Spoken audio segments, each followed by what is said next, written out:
eso es una de las cosas que más golpea a la familia en la actualidad. Entonces, vamos a pedir a Dios por ellos, vamos a pedir a Dios por todos los nuestros familiares, ¿verdad? Conocidos que tenemos, que padezcan de algún tipo de adicción. Ya cuando empecemos el tema les voy a comentar cuántos tipos de adicciones hay y realmente qué es lo que sucede, ¿verdad? En el cerebro de una persona adicta, de cualquier tipo de adicción, porque hay muchos. Bueno, vamos entonces a pedir a Dios su asistencia y vamos a hacerlo a través de un canto. Me gusta mucho este grupo. Es un grupo católico, se llama Atenas y tiene muchas canciones hermosas. Vamos a meditar a través de esta canción que se llama Al contemplarte en la cruz. Y vamos a trabajar la contemplación. Una de las cosas que nos falta a veces a nosotros es esa contemplación. A veces somos muy fáciles nosotros para orar. O sea, oramos a Dios, pedimos. A la hora de pedir, pues sí, muchas veces lo hacemos de una manera que es más fácil, nos sale más espontáneo pedir a Dios algo que necesitamos, o a la hora de orar, muchas veces oramos así, ¿verdad? Haciendo intercesión, pidiendo perdón o pidiendo algo. Sin embargo, una de las oraciones más altas, si no es realmente la más alta de todas, que yo creo que es la más alta de todas, es la oración de contemplación, es la más importante. A través de la oración de contemplación, nosotros nos unimos tanto a Dios que es como si estuviéramos junto con Él. Por eso la Iglesia pide siempre que contemplemos el Santísimo Sacramento cuando vamos a orar y lo miramos fijamente y contemplamos el Santísimo Sacramento, contemplamos el rostro de María cuando rezamos el Santísimo Rosario. Acuérdense que el rosario no es la simple repetición de las oraciones, sino la contemplación de los misterios, y en la contemplación de los misterios y la contemplación del rostro de María, nosotros nos unimos al misterio divino de salvación, y por lo tanto es muy importante trabajar la contemplación. ¿Ya? Vamos a trabajar la contemplación. Vamos a contemplar el rostro de Dios, vamos a contemplar a Dios en nuestra vida y vamos a contemplar hoy a Dios en la cruz. Entonces voy a ponerles esta canción para que contemplemos, ¿verdad? Junto con ella a Jesús en la cruz, que es el misterio de salvación. Voy a poner el máximo de volumen para que lo puedan escuchar bien.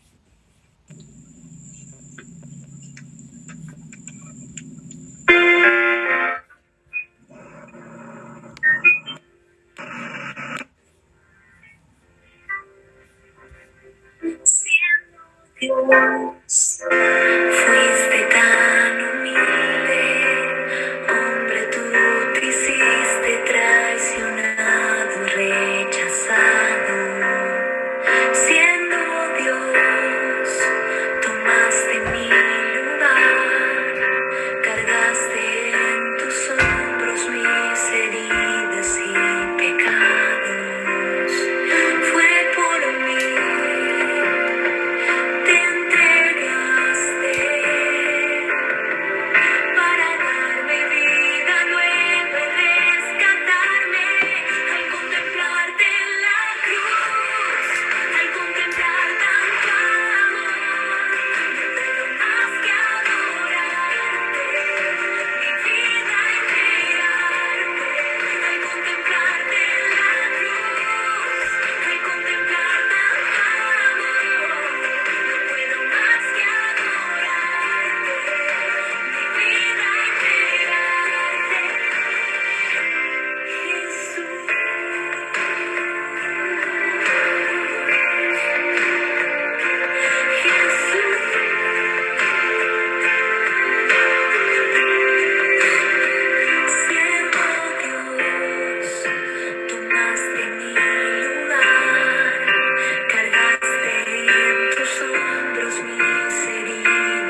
te contemplamos tu rostro en la cruz y contemplamos el amor que nos tienes, el amor derramado en la cruz a través de tu sangre que nos redime, de tu sangre que nos salva.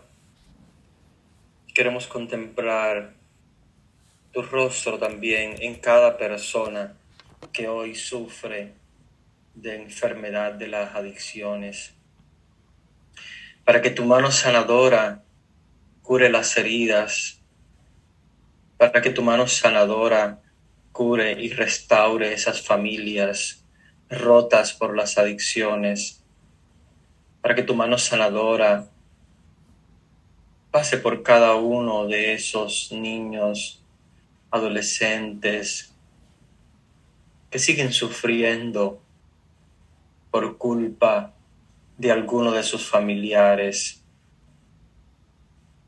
para que estés allí presente en cada uno de ellos, los envuelvas con tu Santo Espíritu y les protejas, y aparta a los adolescentes del mal camino, especialmente de los caminos de las adicciones. Te pedimos, Señor Jesús, cubre nuestros pueblos, nuestros países, nuestras casas, nuestras familias, con tu santa sangre, tu preciosísima sangre derramada por nosotros. Cubre con tu sangre cada una de nuestras familias y cubre con tu sangre las familias de las personas esclavas de las adicciones, sometidos a la esclavitud del pecado, sometidos a la esclavitud de algún tipo de adicción. Con tu santísima sangre, tu preciosísima sangre, hoy nos redimes, hoy nos salvas y hoy te haces presente en cada uno de ellos, otorgando tu paz, tu amor y tu misericordia. Por eso, hoy estamos acá para interceder por cada uno de ellos, para interceder por cada una de sus situaciones y para que nos des la luz de tu Espíritu para ayudar a más personas a dejar el camino de las adicciones y la perdición y poder acercarse al camino del amor y de la paz. En el nombre del Padre, y del Hijo, y del Espíritu Santo. Muy bien. Bueno, ya se nos han agregado otros más, ¿verdad? Desde que empezamos con nuestra oración, ya nos vamos multiplicando, y eso es una cosa muy buena para poder ayudar a las personas más necesitadas. Entonces, el día de hoy vamos a trabajar las adicciones.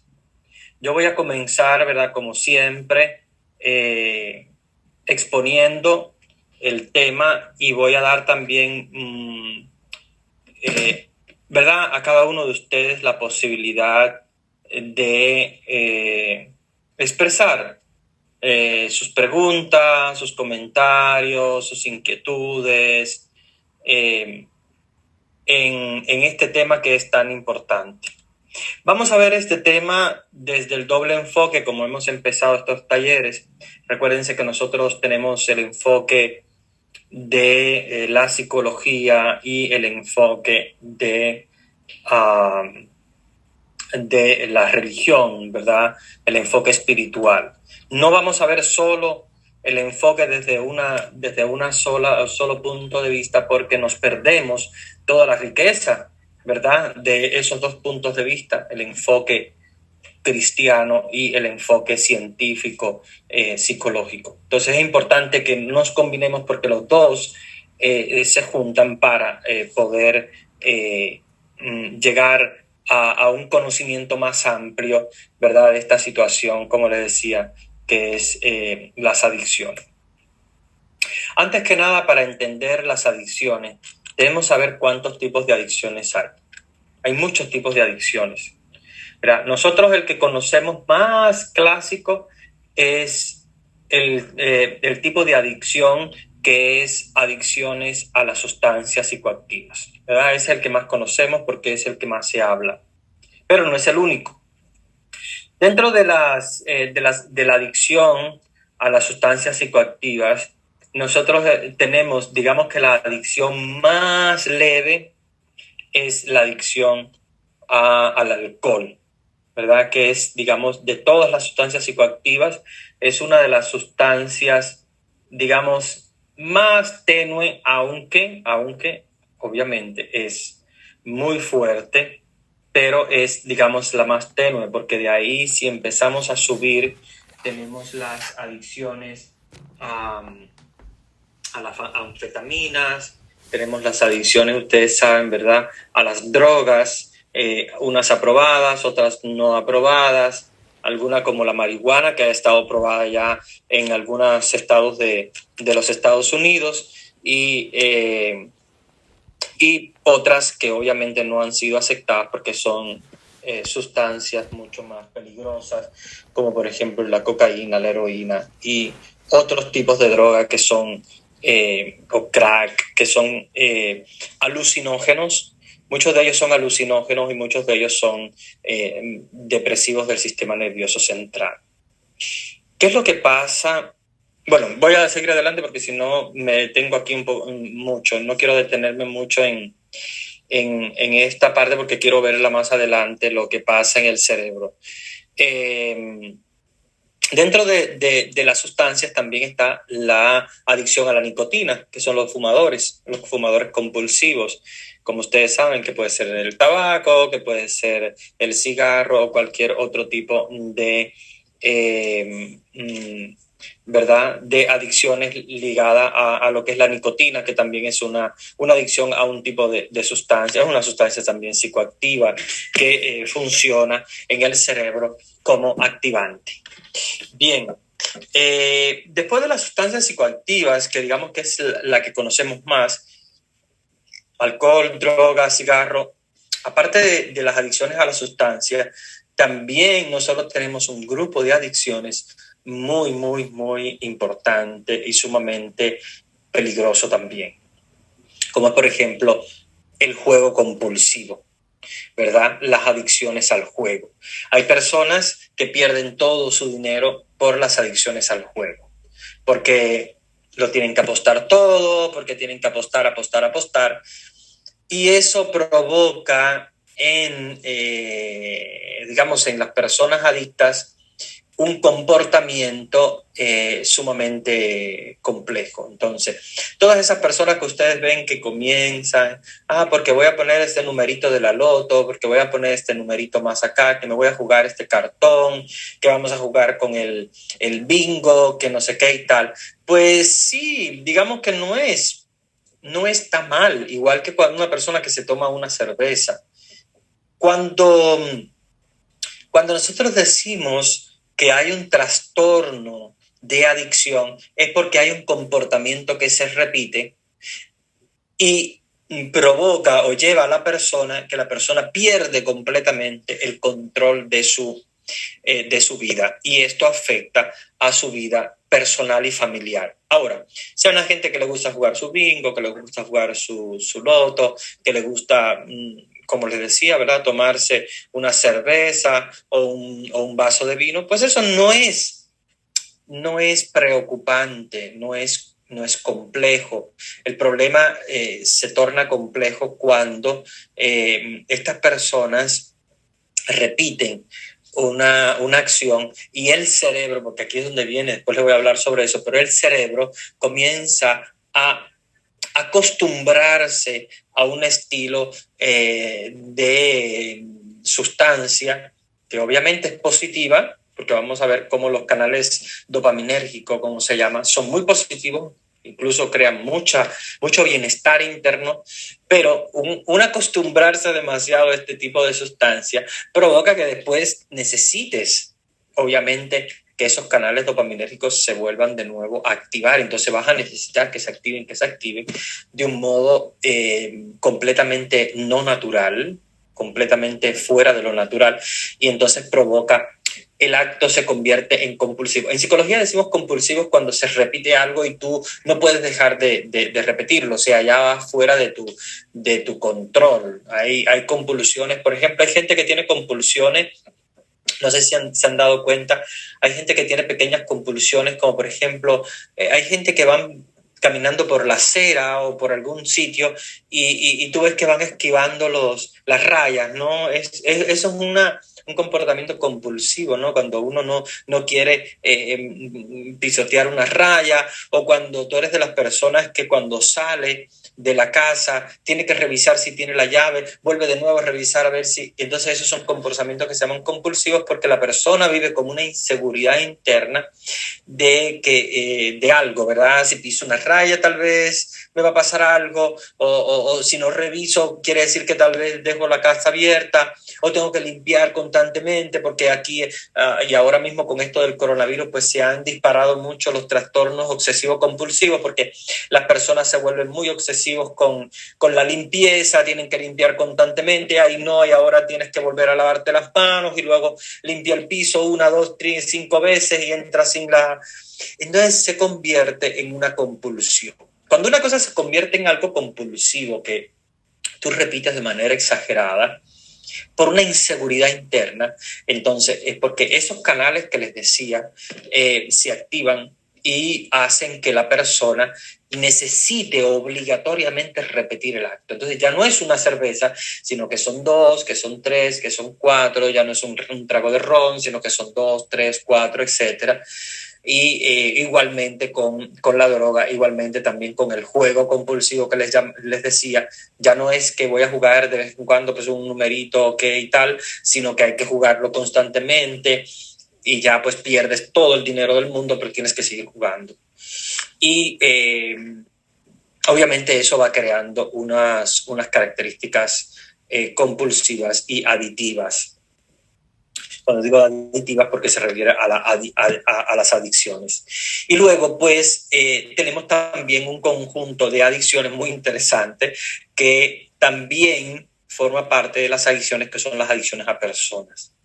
Pero hay gente que se aferra a personas y esto también es un tipo de adicciones, ¿verdad? Hay personas, y generalmente en los cuadros amorosos, cuando por ejemplo una mujer muchas veces es maltratada y le dan golpe, su esposo le da golpe y ella no puede dejarlo, sino que tiene que seguir con él, y a pesar de que la trata mal y a pesar de que pasan muchas cosas, ella no logra despegarse de él, es porque le ha creado obviamente también una adicción hacia esa persona. Y si es un hombre, por ejemplo, en el caso de un hombre que es adicto al alcohol y la mujer es adicta a él, esto se llama, en psicología se llama la codependencia. O sea, él depende del alcohol y ella depende de él. Yo digo ella porque puede pasar también lo contrario, solo que es muy difícil que una mujer dependa del alcohol y un hombre dependa de una mujer, pero también se dan los casos, obviamente no es nada del otro mundo, es algo muy, muy común de este mundo, solo que lo más frecuente es que sea el hombre el adicto al alcohol y la mujer adicta al hombre, ¿verdad? Pero eso se llama la codependencia. ¿Por qué? Porque un mismo patrón de dependencia se da en una misma línea donde hay, ¿verdad?, personas que son adictas a unas cosas y otros son adictos a esas personas, y así sucesivamente se crea una línea de adicciones. Ya les comenté, bueno, las adicciones a la sustancia, les comenté las adicciones al juego, les comenté las adicciones a las personas, y ahora les voy a comentar otro tipo de adicciones que ustedes se van a reír muchísimo porque es muy propio de las mujeres, no solo de las mujeres, obviamente, pero cuando yo digo muy propio es porque es más frecuente estadísticamente hablando, ¿verdad? Por los estudios que se han hecho. Sí, obvio, es estadística más que nada, no es nada en contra de ellas, pero sí las mujeres son adictas a las compras. Y las compras compulsivas son otro tipo de adicciones también. No sé si se han dado cuenta de que hay personas que tienen que comprar siempre algo, ¿no? Aunque sea una cosa sencilla, tienen que salir a comprar. ¿Ya? Y esas compras te crean lo mismo de las adicciones. Vean que todas estas adicciones tienen un tronco común. Yo les voy a hablar después del tronco común, por eso les estoy hablando primero de cada una de ellas para que ustedes vean que todas tienen un tronco común, ¿verdad? Obvio, salvaguardando que hay adicciones que son más peligrosas y hay adicciones que son menos peligrosas, porque hay unas adicciones que activan unos tipos de circuitos en el cerebro, unos tipos de canales, como les decía, y hay otros que activan otros tipos de canales, pero siempre vamos al denominador común, que son los neurotransmisores. O sea, hay una elevación en los neurotransmisores. Cuando me refiero a neurotransmisores, no estoy dando una clase de psicología porque obviamente ahora aquí no se tienen que aprender ustedes los nombres de los neurotransmisores, solamente por curiosidad, para que sepan. Los que más actúan son la noradrenalina, que no es la adrenalina, que la adrenalina es otra, cuando uno se lanza, digamos, de un puente amarrado, qué sé yo, que la adrenalina, o en un juego de eso, la montaña rusa, hay mucha adrenalina. Estoy hablando de la noradrenalina, que no requiere precisamente ese tipo de juego, pero produce también esa misma sensación también como de placer interno. La noradrenalina y la dopamina, que obviamente están muy, muy, muy relacionadas, sumamente relacionadas con las adicciones. De hecho, por eso se hace el doping, viene de la dopamina. ¿Por qué? Porque hay una medición normal de la dopamina, que por ejemplo cuando yo escucho música, cuando una pareja tiene sexo, cuando abrazas a alguien, cuando recibes una buena noticia, la dopamina sube porque son hormonas positivas o neurotransmisores positivos. Ahora, cuando se llega a una adicción, esta dopamina, en lugar de crecer a un normal, por ejemplo, no sé, una pareja teniendo relaciones sexuales puede subir la dopamina a unos niveles normales, normal X, y cuando llega entonces una persona X a usar droga, ese subión que normalmente damos por cosas como escuchar una canción, igual que rezar, etcétera, cosas positivas en la vida que sube la dopamina, con las drogas sube mucho más. Entonces por eso es que se mide y se hace el doping para ver hasta qué punto, hasta qué grado, ¿verdad?, tiene la persona esos canales dopaminérgicos demasiado elevados. Entonces son lo que se crean las adicciones, ¿verdad? Y otra cosa que se me estaba escapando también, otro tipo de adicción es la adicción al sexo también. Hay personas que son adictas al sexo y que tienen que estar, ¿verdad?, teniendo sexo constantemente y buscan otras personas para tener sexo. Ese tipo de adicción también es un tipo de, digamos, de droga. Recuérdense que todas son drogas. Las compras compulsivas son drogas, el alcohol obviamente es un tipo de droga, las drogas de por sí obviamente, el sexo compulsivo, cuando digo el sexo compulsivo es normal, ¿no? El que tiene una pareja pues no es malo, al contrario, Dios lo ha hecho para la procreación. Cuando se exagera, que se llega obviamente a un comportamiento compulsivo, entonces ya sí se crea una problemática. Bueno, entonces hemos visto todos estos tipos. Probablemente se me ocurra otro tipo de adicción. Es que hay tantas adicciones. Hay muchísimas. Pero bueno, yo creo que les he dicho prácticamente la mayoría. Pero, ¿qué sucede en el cerebro? El cerebro está conectado, ¿verdad?, unas neuronas con otras neuronas. No las vemos, son muy chiquititas, pero están conectadas unas con otras, están conectadas a través de una vaina de mielina que se llama. Y esa vaina de mielina es como una especie yo lo llamo una grasita, pero no es una grasa, no tiene nada que ver con la grasa, pero llamo una grasita para que nos demos cuenta de esa vaina de mielina. Es como una conexión que hace una neurona con otra a través de una sustancia, ¿verdad? No es una grasa, una sustancia, pero son las que hace que una neurona y la otra como que se conecten, ¿verdad? Y por eso es que se crea en el cerebro una especie de electricidad, ¿no? Una neurona se conecta con otra y le transmite un estímulo, o sea, le transmite un estímulo eléctrico a través de esa vaina de mielina que conecta con la otra y le transmite una especie de, digamos, de información, y esta a su vez a la otra, y entonces hay como una red grande de neuronas en el cerebro que funcionan unas con las otras conectándose. Pero todo, incluso yo estoy hablando con ustedes y ustedes escuchan mi voz, pero al escuchar mi voz, eso en el oído se transforma en un impulso nervioso a través de una neurona que se conecta con la otra y con la otra y con la otra y con la otra, y van a un centro en el cerebro que es el centro de la audición, y por ahí ustedes entienden qué es lo que están escuchando, ¿verdad? Están escuchando una palabra, entonces esa palabra va al lóbulo prefrontal y dice, oh, está hablando de droga, ok, droga es tal cosa, y se activan zonas de tu cerebro para poder entender, comprender, escuchar, etc. Esas conexiones que hacen las neuronas son a través de esa vaina de mielina. Cuando tú tomas un medicamento, también va al cerebro, no todos, porque hay algunos medicamentos que superan lo que se llama la barrera hematoencefálica, quiere decir que va de la sangre al cerebro, y hay algunos que no superan la barrera hematoencefálica, por lo tanto no llegan al cerebro, sino que actúan en otras partes del cuerpo. Ahora, cuando ingerimos alcohol, si va directito al cerebro, ¿verdad? Si yo tomo, por ejemplo, una aspirina para el dolor de cabeza, pues también va directo al cerebro, pero la necesitamos.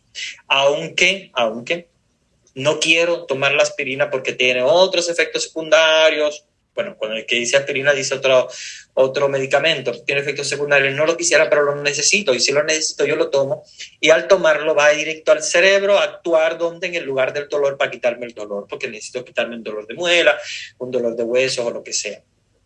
Con el alcohol pasa lo mismo. Cuando yo ingiero alcohol, las paredes del estómago absorben el alcohol, va a la sangre, y ese alcohol que está en la sangre va directito al cerebro. ¿Y qué es lo que hace en el cerebro el alcohol? El alcohol lo que hace es que le dice a esas neuronas que son encargadas de la atención, de la comprensión, de la concentración específicamente, del equilibrio también, etcétera. Les dice a esas neuronas, ¿saben qué? Ustedes tienen que apagarse ahora un momentito. Y eso es lo que pasa con la persona borracha, ¿verdad? Como se le llama. Una persona que ha apagado unas zonas del cerebro que son encargadas de funciones muy importantes, por eso es que no se puede manejar cuando se está bebiendo, porque no tienes. Hay gente que dice, no, yo estoy bien, yo no tengo problema ninguno, yo estoy bien, puedo agarrar el volante. Pero no es el problema que tú estés bien o estés mal, el problema es que es tu cerebro, que tú sin quererlo, no es que yo quiero prestar atención, es que en tu cerebro el alcohol le está diciendo a esas neuronas, mira, apágate este momentito porque necesito que estés apagada. Y por eso es que una persona borracha dice cosas que a veces no se acuerda, por eso es que hace cosas que después se arrepiente, pero el problema es porque ha apagado en su cerebro zonas. Cuando una persona bebe mucho y mucho y mucho, llega un momento que su cerebro empieza a apagarse más áreas, y llega un cierto punto en el cual ya el cerebro tiene disfunciones. Cuando me refiero a disfunciones, es como que hay zonas donde prácticamente casi no se trabaja, donde prácticamente casi no se hace nada. ¿Por qué? Porque el alcohol le ha dicho, apágate, y esa neurona ha dicho, bueno, pues ya me voy a apagar completo, del todo, ¿no? ¿Por qué? Porque tomas, a cierto punto ya la neurona se apaga completamente, y muchas veces incluso esas neuronas pueden morir, ¿verdad? Y ahí es donde tenemos también enfermedades complejas, ¿verdad? Hay psicosis alcohólicas y hay esquizofrenias alcohólicas cuando se llega ya a un grado muy alto. Con la droga pasa lo mismo, solo que pasa más fuerte. ¿Por qué? Porque la droga no solamente llega a algunas áreas del cerebro que son encargadas de algunas funciones específicas, sino es que toma como control de todo el cerebro. Porque la droga lo que hace es que llega a áreas del cerebro donde el alcohol no llega, donde muchas otras drogas no llegan, y llega a tomar posesión, que es el canal como les decía, el canal dopaminérgico. ¿Qué es lo que hace el canal dopaminérgico? Es mantenerte como activo, por eso se llaman sustancias psicoactivas, porque te activa. Entonces estás como activo, estás como bien. Aunque esté la persona tirada ahí, el drogado está como tirado en el piso, su cerebro no está apagado, no está en el piso, su cerebro está a 1000, trabajando a 1000, o sea, está trabajando fuerte para crear muchas veces escenas en su cerebro como que está viviendo en un paraíso, como que está, y entonces por eso es que la droga pone a la gente como muy, muy hyper, en un lugar muy, tú sabes, como demasiado elevado, pero, y es positiva, es positivo esa elevación de esa sustancia. Positivo en el sentido que la persona se siente en las nubes. Bueno, ¿quién no quiere sentirse dueño del mundo y qué sé yo y todas esas cosas? El problema grave de todo esto es que la persona no se da cuenta que esos son los efectos y qué bonito que te sientas rey del mundo. Pero, por una parte, le está diciendo al cerebro, mira, esta es la cantidad de dopamina que yo necesito, esta es la cantidad de serotonina y noradrenalina que yo necesito, y por lo tanto te va a crear una adicción a ese tipo de sustancia. Entonces, mañana el cerebro le va a decir a esa persona, oye, ¿sabes qué? Yo necesito otro poquito más de eso. Y pasado mañana le va a decir al cerebro, o el cerebro le va a decir a la persona, ¿sabes qué? Vuelve de nuevo a consumir eso porque me gustó. Y entonces llega un momento que el cerebro como que ya no se acostumbra a eso y le dice, ¿sabes qué? ¿Por qué no me das un poquito más? Porque es que esto ya es muy poco. Y así va creciendo la adicción al punto que la persona puede decir ahora, no, yo quiero ya parar, ya yo no quiero más. Pero su cerebro lucha contra él diciéndole, dame otro poquito, un poquito más, dale. Y entonces vuelve a caer la persona. Y por eso es que le cuesta mucho trabajo a las personas adictas poder salir del camino. A veces uno dice, pero pon de tu parte, trata de esforzarte. No es fácil. Por eso trabajamos con la prevención, con los adolescentes, con los niños, con los jóvenes, porque es más fácil impedir que una persona sea adicta a que un adicto pueda volver a la normalidad. Es muy, muy difícil. ¿Por qué? Porque el cerebro cambia la estructura. Y no es que la persona no quiera, no es que tú le dices a la persona, pero mira, hazlo por tu bien, hazlo por tu familia, por tus hijos. Y él te va a decir, sí, es verdad, yo lo quiero hacer por mi familia, por mis hijos, quiero. Pero no es lo que él quiere, es lo que el cerebro le está diciendo, que le está diciendo otra cosa. Su cerebro le está diciendo, mira, dame de nuevo lo por otro poquito. A mí me hace falta eso. Ya yo no voy a poder funcionar si no tengo eso. Igual con las pastillas para los dolores, pasa lo mismo, ¿no? Llega un cierto, claro, las necesitamos, pero llega un cierto punto que esa droga tú la tienes que aumentar, porque ya no te hace el mismo efecto que antes. Y es por eso, porque el cerebro te dice, dame un poquito más, porque si no me das ese poquito más, ya yo no voy a poder funcionar como funcionaba antes. Entonces necesito ese poquito más para poder calmar un dolor, para poder lograr algo. Lo mismo pasa con las adicciones a las personas, lo mismo pasa con las adicciones al sexo, lo mismo pasa con las adicciones con las compras compulsivas. Todo produce una elevación de dopamina y cuando la dopamina se alza, el cerebro está contento, el cerebro está feliz, pero te dice, vuelve de nuevo a hacerlo porque yo necesito ese grado de dopamina tan alto que tú me diste, que está buenísimo. Entonces el cerebro te dice, dame más. Y cada vez te vas a ser más adicto. Claro, cada adicción es diferente. No ponemos en una misma balanza la adicción al alcohol que a las drogas, o la adicción a las drogas que las adicciones a las compras compulsivas, o las adicciones al sexo. Son diferentes cada una, porque cada una tiene un centro en el cerebro donde activa, como que se activa esa lucecita. pero todas tienen el mismo comportamiento, que cuando tú le das un poquito, quieren más, y después quieren más, y después quieren más, y quieren más, y quieren más. Hay gente que dice, no, pues la marihuana es algo natural, pues es una planta. Sí, es una planta, es una planta. Como el alcohol también se sacan unas plantas. Y como muchas cosas pueden ser muy naturales. El problema no es que sean naturales o artificiales, el problema es qué es lo que hace en el cerebro esa sustancia. Y qué es lo que ese cerebro está tratando de metabolizar para poder entonces desarrollar sus funciones comunes, la función, por ejemplo, de la atención, una persona para estar atenta. Y fíjense que el problema de estas drogas están porque hay de base casi siempre una depresión que se llama depresión endógena. Ojo con lo que voy a hablar porque esto es muy importante. Los estudios y los estudios del cerebro nos han dicho que las depresiones endógenas, que son las depresiones internas, que son depresiones que no tienen que ver con un evento particular en la vida. Hay gente que tiene depresión porque, estoy deprimido porque perdí a un ser querido, estoy deprimido porque perdí la lotería. Digamos, no es ese tipo de depresión, esa depresión es más exógena. La depresión endógena es una depresión que forma parte, ¿verdad?, de un tipo de personalidad. Hay gente que tiene unas personalidades que desarrollan un tipo de depresión, pero no depende de hechos en la vida. Hay gente que desarrolla una depresión y está bien, no tiene problema, no se le ha muerto ningún familiar, no ha tenido ningún evento traumatizante. Esas depresiones se llaman endógenas. Por lo tanto, esas depresiones endógenas son como silenciosas, ¿no? Son silenciosas, están internas y se destapan un día que no te das cuenta y empieza a dar síntomas.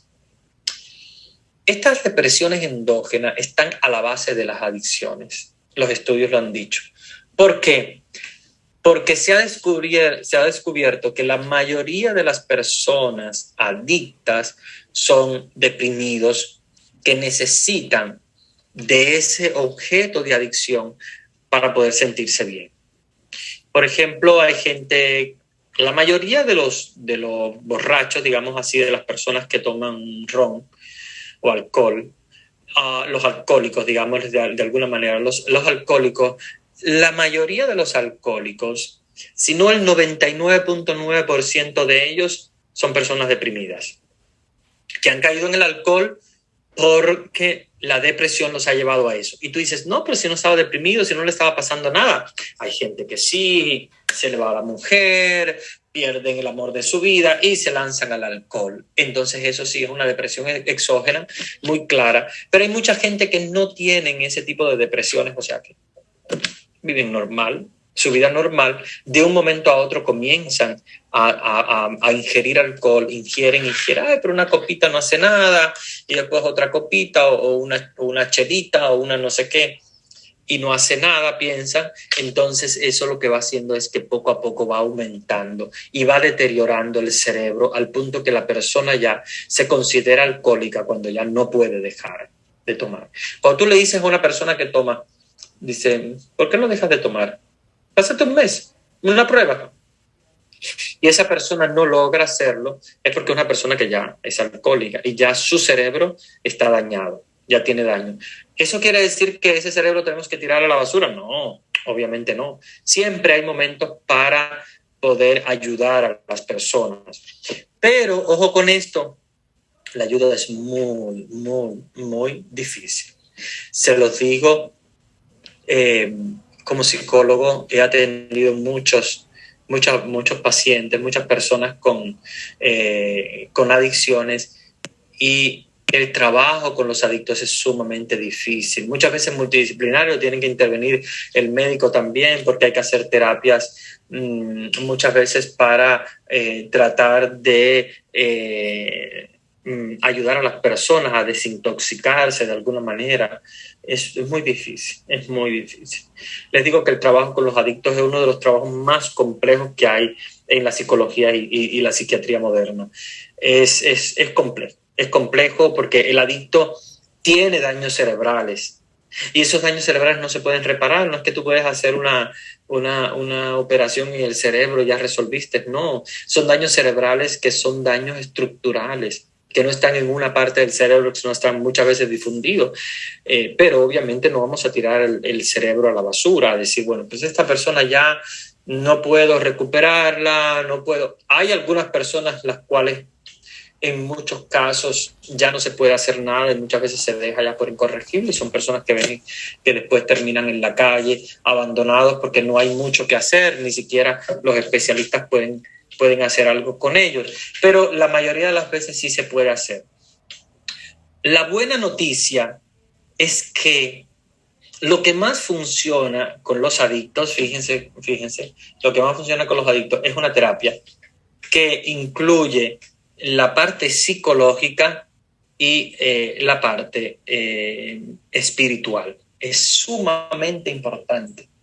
Si un adicto, sea a las drogas, sea al alcohol, sea un adicto a otra persona, sea un adicto a cualquier objeto de adicción, tiene una terapia espiritual, o sea, tiene a alguien para comentar y tener un seguimiento espiritual, tiene muchas, pero muchísimas más posibilidades de recuperarse que alguien que no sea creyente. Esta es la noticia más importante para nosotros, ¿verdad? Que somos creyentes.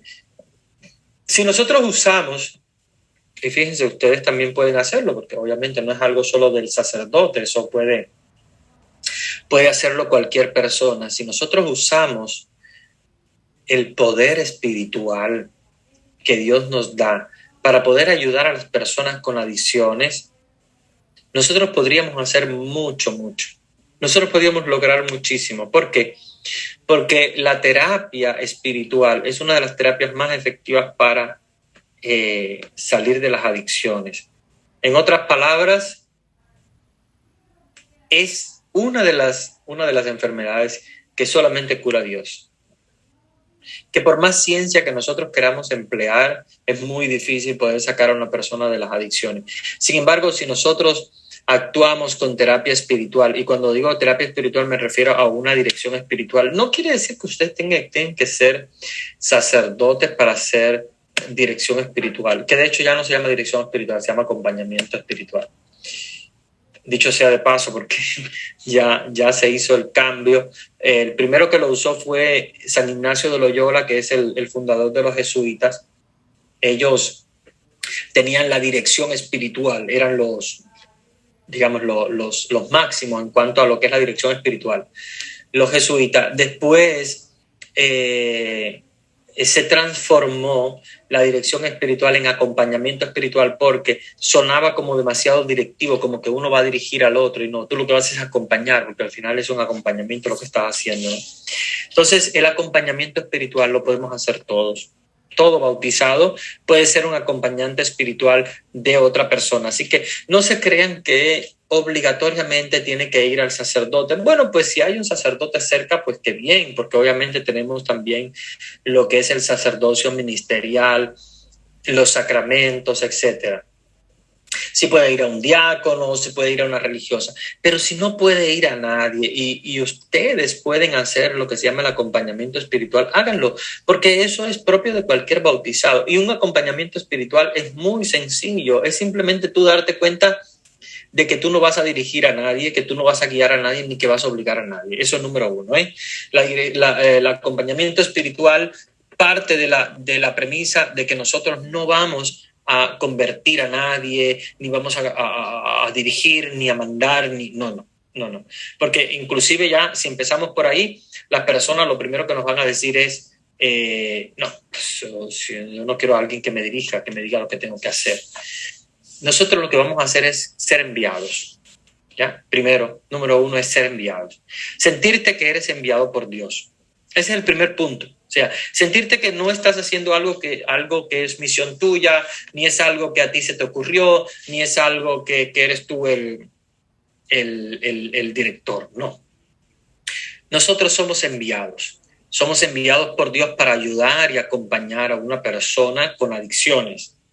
Esa es la primera premisa que tienes que tener en la mente. Si no la tienes así, estás haciendo mal y estás haciendo daño a la otra persona.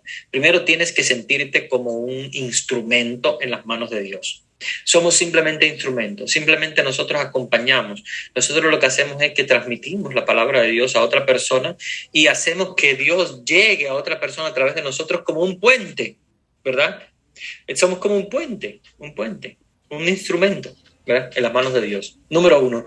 Número 2, la oración es muy importante. Orar antes de acompañar a alguien, orar antes de hablar con alguien, si es un familiar o lo que sea. Siempre orar para que Dios sea el que te ponga las palabras en la boca y para que Dios sea el que hable a través de ti a esa persona que necesita, ¿ya? Y el tercer punto es darte cuenta dónde está la persona y a dónde Dios la quiere llevar. Eso es muy importante. Porque hay gente que quiere acompañar a una persona y la quiere acompañar así como que apúrate. Y no, en los procesos hay que ir con calma. Obviamente un proceso de acompañamiento en adicciones, yo no puedo apresurar a la persona para que la persona corra, porque la persona tiene su propio ritmo. Y obviamente hay recaídas, hay muchísimas recaídas, lo que se llama el síndrome de abstinencia. No sé si ustedes han escuchado, el síndrome de abstinencia es cuando una persona que ha sido adicta por mucho tiempo, por muchos años, y deja de serlo. Viene lo que se llama el síndrome de abstinencia. Por ejemplo, pongamos una persona alcohólica que deja de tomar alcohol, a los 2, 3, 4, 5 días va a sentir temblores, va a sentir sudoración, va a sentir que el corazón le sale del pecho, va a sentir muchos efectos orgánicos porque es el cerebro que le está pidiendo, dame lo que me dabas porque lo necesito. Entonces, el síndrome de abstinencia es sumamente complejo porque la persona te va a decir, pobrecito, es que algunos es bien fuerte, ¿eh? Yo he trabajado con algunos y pobrecitos. Yo digo pobrecitos porque al final son víctimas y es su cerebro el que les dice, dame, y como no le das, entonces el cerebro lo ataca mandando estas cosas, ¿verdad? Temblores, ves que le tiembla la mano, ves que sudor, taquicardia, se sienten mal, se sienten ansiosos, porque necesitan ese grado de dopamina tan alto. Y es por eso que entonces, al no tenerlo, pues se traduce en efectos orgánicos. Ese síndrome de abstinencia le da a la persona y la persona puede recaer. Hay algunos que tienen fuerza muy grande y hay algunos que, por ejemplo, los alcohólicos anónimos, que ustedes seguramente conocerán el grupo porque es sumamente conocido en el mundo entero. ¿Dónde es que no hay alcohólicos anónimos? En todo el mundo hay alcohólicos anónimos. Los alcohólicos anónimos tienen una cosa muy interesante, a mí me gusta mucho, que ellos tratan en los síndromes de abstinencia de acompañar a la persona con otro tipo de adicción, pero que sea más leve. Por ejemplo, el café. O sea, en las reuniones de los alcohólicos anónimos siempre hay café, un tanque de café prácticamente. ¿Por qué? Porque los alcohólicos les cuesta mucho trabajo en los síndromes de abstinencia poder mantenerse bien. Entonces, ¿qué es lo que pasa? Que el café le puede ayudar, porque el café es un estimulante también. Digamos que también podemos tener adicciones al café, es otra sustancia psicoactiva, solamente que es mucho más leve, porque el café no tiene tantos efectos secundarios, aunque sí los tiene. Sabemos que el café tiene efectos secundarios muy fuertes, pero no tanto como el alcohol. Y además que nunca uno toma pues tanque de café. Cuando se toma, pues tomará algunas tazas, pero no es, digamos, una adicción tan fuerte como lo puede ser el alcohol y no tiene obviamente una acción en el cerebro tan fuerte, más que obviamente el nerviosismo, las taquicardias que puede dar el tomar café en abundancia. Pero es una buena opción, un trampolín, yo le llamo un trampolín, para tú pasar de ser un alcohólico a pasar a ser una persona normal, tienes que buscar un trampolín para poder saltar. Y ese trampolín pues, puede ser el café. ¿Ya? Los alcohólicos anónimos asumen el café como un trampolín. Si tienes necesidad de alcohol, toma café. Y el café pues te ayuda, porque el café también te estimula, pero tiene efectos secundarios menores, hasta que después ya tú vas dejando también eso y te vas convirtiendo en una persona normal que puede incluso tomarse una cerveza un día o una copa de vino en un almuerzo, y puede también como tomarse una taza de café en un almuerzo o en una comida o en una merienda o como quiera.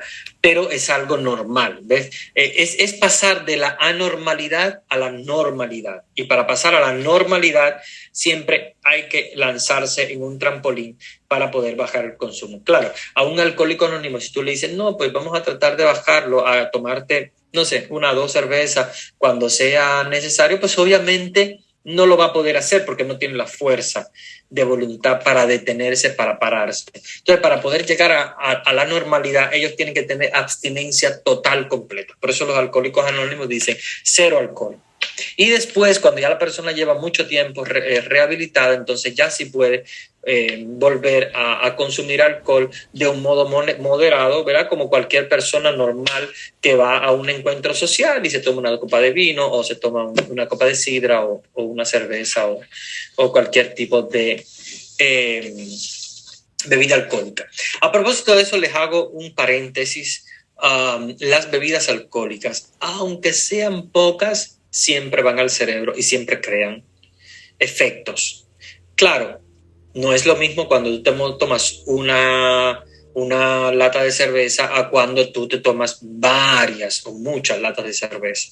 Obvio que es diferente, pero aún así hay que siempre tener en cuenta que cualquier tipo de consumo de alcohol siempre va al cerebro y siempre tiene sus efectos nocivos. No es igual según la cantidad, pero sí tiene efectos nocivos. Entonces, acompañar espiritualmente a una persona con adicciones es ayudar a la persona a ver dónde quiere llegar, ¿verdad? Dios es el que le ayuda, le acompaña. No cometan nunca el error de aconsejar a una persona con adicciones diciéndole lo que tiene que hacer. Porque si tú partes de la posición de que estás dirigiendo a la persona te va a escuchar, te va a decir, sí, es verdad. Míralo por tus hijos, mira tu familia, no sé qué y tal. Cuando tú le dices mucho esas cosas, la persona lo que hace es que entra en un complejo, lo que llaman complejo de culpa, porque se siente culpable de lo que ha cometido, y ese complejo de culpa no lo ayuda, al contrario, lo mete más en el hoyo todavía, porque al sentirse culpable entonces dice, bueno, ya sí me fui completamente al fondo. Entonces no conviene nunca culpar a la persona, ni tampoco aconsejar diciéndole, no tienes que hacer eso, mira lo que te ha pasado, mira tu vida, no. Porque esa actitud, que es una actitud más bien parecida a la de un papá, no es la que quiere una persona adicta, que generalmente son ya mayores de edad, a no ser que sea un niño o un adolescente. Obvio, si es un niño o adolescente se trabaja diferente, pero si es una persona adulta, una persona mayor de edad, no quiere un sermón, no quiere que tú le digas las cosas, porque lo sabe la persona. La persona lo que quiere es el apoyo. Entonces muéstrale el apoyo, muéstrale la ayuda, muéstrale que tú puedes ayudarle, que tú vas a estar allí y que tú vas a apoyarle en lo que él o ella decidan y quieran. Porque no vas a decidir tú por él o ella, sino que vamos a ayudarle a la persona a que tome sus propias decisiones, que fije sus metas, y nosotros obviamente le acompañamos en esas metas. Entonces es importante que ustedes consideren la persona autónoma y que consideren la persona capaz de poder salir de la adicción y poder llegar a una meta que es la que todo el mundo quiere, ¿verdad? Llegar a la normalidad, ¿verdad? A ser normales. Y si por alguna casualidad tú eres una de las personas que por algún motivo ha caído en algún tipo de adicciones, trata de salir buscando la abstinencia total. Es lo primero. Yo siempre aconsejo una cosa. Hay gente que dice, bueno, vamos a tratar de moderar, por ejemplo, el alcohol, las personas alcohólicas, de bajar a menos y tal. La mayoría de las personas que su objetivo final es bajar el consumo, en la mayoría de los casos no lo va a lograr. Porque es como una tela de cebolla la que divide entre la adicción y bajar el consumo. Es una tela de cebolla porque tú dices, bueno, en lugar de tomarme 6 cervezas me voy a tomar 5. Sí, es muy buen inicio que tú decidas eso, pero ese no puede ser la finalidad. Porque de 5 a 6 lo que va es un clic. Es un clic. De 5 a 6 lo que va es un clic. Que la persona de 5 dice, no, deja eso, vamos a tomarnos la sexta y ya perdiste el tiempo y perdiste todo. Entonces yo siempre digo, para evitar problemas mayores, hay que tratar de lograr una abstinencia total. O sea, hay que tratar de lograr que la persona se reivindique al punto que pueda alejarse de la adicción. Por ejemplo, cuando hay personas que son adictas a personas, hay que mudarse, hay que trasladarse. Porque por más que tú digas, no, pues vas a vivir aquí, pero ya no lo vas a ir a buscar, no sé qué, es mentira. El cerebro te va a pedir eso y vas a buscarlo. Entonces es mejor mudarse, cambiar completamente de lugar. ¿Por qué? Porque al tú no tener la persona cerca, pues es más fácil trabajar con tu adicción y tu apego a esa persona. Lo mismo que pasa con el drogadicto. Se trata de evitar que no consuma cero droga, aunque esté temblando y el síndrome de abstinencia le demos un poco de café o le demos lo que sea, pero hay que ayudarle a la persona, o si eres tú en el caso, ayudarte a ti mismo a evitar completamente cualquier contacto que sea con esa fuente de adicción, porque si tienes la fuente cerca, vas a caer. Es como el adicto a los dulces. Obvio que si tienes dulce en la casa vas a caer. Tú no vas a decir, yo soy adicto a los dulces, pero lo voy a ver ahí y voy a ser fuerte, no lo voy a agarrar. No, pues mentira. Si eres adicto al azúcar, lo vas a agarrar y lo vas a comer. Si eres adicto a algún tipo de cosa, pues obviamente. A propósito, no les había hablado de las adicciones en las comidas, pero hay muchas también. Hay adicciones a la grasa, hay adicciones al azúcar, es una de las adicciones más fuertes. Es terrible. Y hay pues adicciones a diferentes tipos de alimentos. Es siempre bueno trabajar para alejarte completamente de las adicciones, lo que les decía, ¿no? Obvio que si tú tienes cosas dulces en la casa y eres adicto al azúcar, pues vas a ir a buscarlo, vas a buscar el refresco o el dulce o lo que sea. Si tú eres adicto al azúcar, pero tú mismo te haces una autodisciplina de no tener en la casa ese tipo de alimentos, pues lo vas a extrañar, ¿por qué no? Pero no lo vas a buscar porque no lo tienes en la casa, entonces vas a agarrar otra cosa. Es lo mismo el alcohol. Eres adicto al alcohol, si tienes alcohol en la casa vas a buscarlo. Si eres adicto a la droga, tienes droga en la casa, vas a buscarlo. Entonces es mejor alejarse completamente. Si eres adicto a una persona, la tienes cerca de ti, vas a ir a buscarla. Entonces para no buscarla, lo que te toca es alejarte completamente de esa persona para tener un círculo relacional diferente con otro tipo de personas.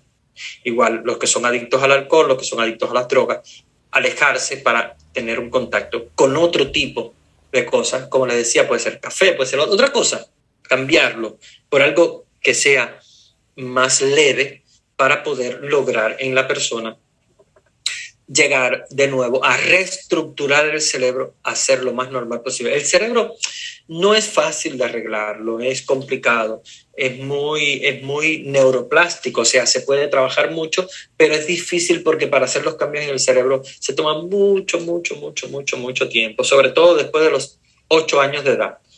Porque hasta los 8 años de edad el cerebro va creciendo y se va reestructurando. Después de los 8 años de edad es muy difícil cambiar las cosas. Tú te das cuenta que ya un niño que llega a ser como adolescentico de 10, 12, 11 años, ya le cuesta trabajo también cambiar sus hábitos. ¿Por qué? Porque ya el cerebro ha adquirido una cierta capacidad, un cierto tamaño, y ya es muy difícil hacer cambios en él. Yo creo que por aquí tendremos mucho tela por donde cortar sobre las adicciones, los tipos de adicciones, lo que causa en el cerebro y el acompañamiento espiritual y psicológico que podemos hacer de las personas adictas. Pero no quiero, obviamente, que esto se convierta en un monólogo, porque si no aquí nos nos vamos a dormir todos. Yo quiero que dialoguemos, quiero que ahora abramos este espacio para preguntas, comentarios, dudas, no sé, lo que ustedes quieran que nos ayude a dialogar un poco sobre este tema y que no sea solamente lo que yo he dicho. Yo solamente hice una introducción para que sepan, este tema de las adicciones es sumamente largo. Hoy nada más lo que he dado es una simple información, digamos así, para que más o menos ustedes conozcan los tipos de adicción y cómo se manifiestan. Y obviamente, claro, para seguir profundizando en los casos, me gustaría que ustedes intervengan, ¿verdad? Si quieren pueden abrir el micrófono tranquilamente, o si les es más cómodo colocarlo en el chat como quieran, pero dialoguemos sobre este. A ver, hay una pregunta en el chat. Oh, muy buena esta pregunta. La raíz, la causa de las adicciones. Sí, miren, esto es muy interesante. La raíz de las adicciones está en todas las cosas a las cuales nosotros nos volvemos adictos. Generalmente son cosas placenteras. Entonces, las cosas placenteras causan en el cerebro como un tipo de gustito, ¿no? Entonces, la raíz de una adicción viene dada por como el contacto que tú tienes con esa adicción, el contacto que tú puedes tener con eso. Por ejemplo, un adolescente prueba el alcohol y se mareó un poquito y dijo, oh, qué mareíto más sabroso es y tal, y entonces al otro día como que quiere otro mareíto más y tal. Y la raíz viene porque como es algo que te resulta placentero, entonces tú como que lo buscas. Igual lo del juego. El juego, la primera vez que ganas en el juego, al final pierdes todo tu dinero porque eso es un robo, pero cuando tú juegas algo que te dices, wow, me gané $100, $200, $500, pues ya estás, que te sientes rico. Entonces estás decidido a perder no solo eso que ganaste, sino más dinero todavía. Entonces, ese placer que te da el haber ganado, ese placer que te da haber consumido alguna sustancia que te hace sentir bien, o fumar un cigarro, que te dio una especie de ánimo, porque acuérdense que la nicotina te anima, es un psicoestimulante, te estimula el cerebro. Ese primer contacto que tienes con eso te hace como quererlo de nuevo, como quererlo. Otra raíz muy interesante está en lo que es la educación. Y aquí hablo para los papás de la familia, papás de familia. Cuando digo papá, me refiero a papá y mamá. Los padres de familia tienen una labor pero muy súper importantísima, que es la educación a lo que se llama el control de sí mismo.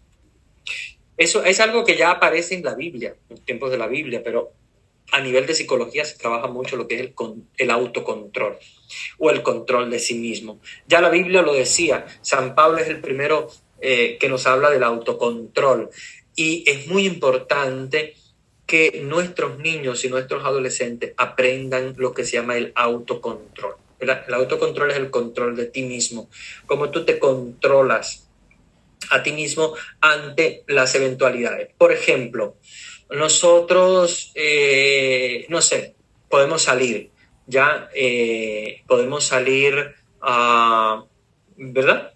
A un lugar. Los niños muchas veces llevan su celular, ¿verdad? Celular en la mano. Cuando nosotros, esto es otra adicción que se me había quedado, la adicción al internet.